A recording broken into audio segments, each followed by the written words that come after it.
karunia dari Tuhan kita Yesus Kristus dan kasih setia dari Allah Bapa kiranya menyertai kamu sekalian sampai selamanya. Amin. Shalom Bapak Ibu Saudara, mari kita muliakan Tuhan dengan semua karya kita satu hari ini. Dan agar itu dapat kita lakukan, mari kita melakukan semua aktivitas kita didasari firman Tuhan yang saya bacakan dari Roma pasal 8 ayat 31. Demikianlah firman Tuhan. Sebab itu apakah yang akan kita katakan tentang semuanya itu?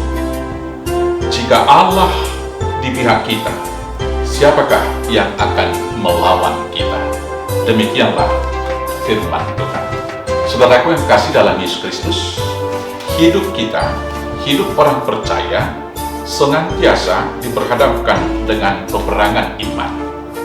Dan musuh besar kita adalah iblis, yang sepanjang masa selalu mau mengalahkan kita. Dan senjata iblis ketika mau mengalahkan kita yang pertama sekali adalah memutarbalikkan kebenaran, menyesatkan pikiran kita.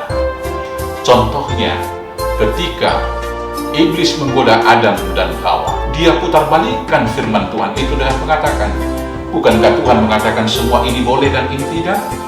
Padahal Tuhan mengatakan semua boleh dan ini pohon yang satu tidak. Tetapi iblis mengatakan tadi sebaliknya, semua ini tidak boleh, tetapi yang ini boleh. Saudaraku yang kekasih, bahkan Tuhan Yesus juga diuji dan mau ditipu oleh iblis. Ketika iblis berkata, bukankah engkau anak Allah? Dan karena engkau anak Allah, kamu punya kuasa, maka jadikanlah batu ini menjadi roti. Tetapi itu bukan kebenaran. Maka Tuhan Yesus mengatakan, ada juga tertulis bahwa manusia hidup bukan dari roti saja, tetapi dari setiap firman yang keluar dari mulut Allah. Saudara-saudaraku yang kekasih, yang berikut tipuan iblis dan senjatanya untuk mengalahkan kita adalah godaan, memberikan tawaran-tawaran yang menggiurkan. Iblis berkata kepada Adam, kamu nanti akan sama dengan Allah.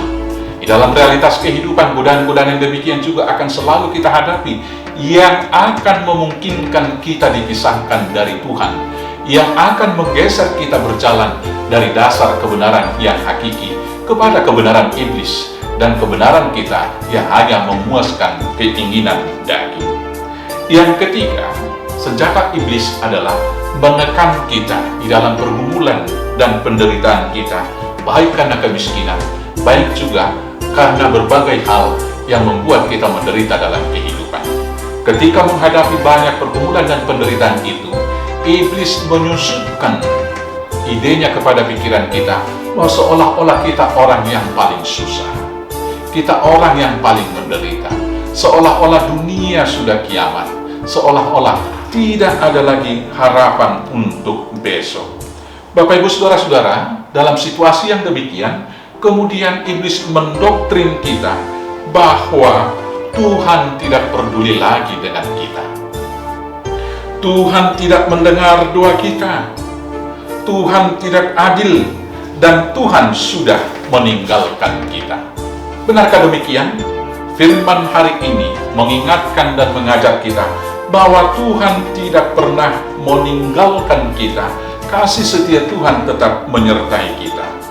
Orang yang tinggal dalam kasih Tuhan tidak akan pernah kalah.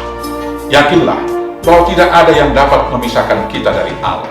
Paulus mengatakan di ayat selanjutnya, yaitu di dalam Roma 8 ayat 38 dan yang ayat 39 yang dikatakan demikian. Sebab aku yakin bahwa baik maut maupun hidup, baik malaikat maupun pemerintah, baik yang ada sekarang maupun yang akan datang, atau kuasa-kuasa, baik yang ada di atas maupun yang di bawah, ataupun sesuatu makhluk lain, tidak akan dapat memisahkan kita dari kasih Allah yang ada dalam Kristus Yesus Tuhan kita. Maka penderitaan, pergumulan, sukacita, apapun yang kita hadapi, sesungguhnya itu tidak dapat memisahkan kita dari Kristus. Maka ketika kita di dalam Kristus, maka tidak ada yang kita khawatirkan. Bahkan musuh dan penderitaan juga, kemiskinan dan juga berbagai hal, bahkan maut sekali atau kematian, tidak akan pernah memisahkan kita. Dan ketika kita di dalam Tuhan, tidak akan ada yang dapat melawan kita, karena bahkan maut juga sudah dikalahkan oleh Kristus di dalam kematian dan kebangkitannya.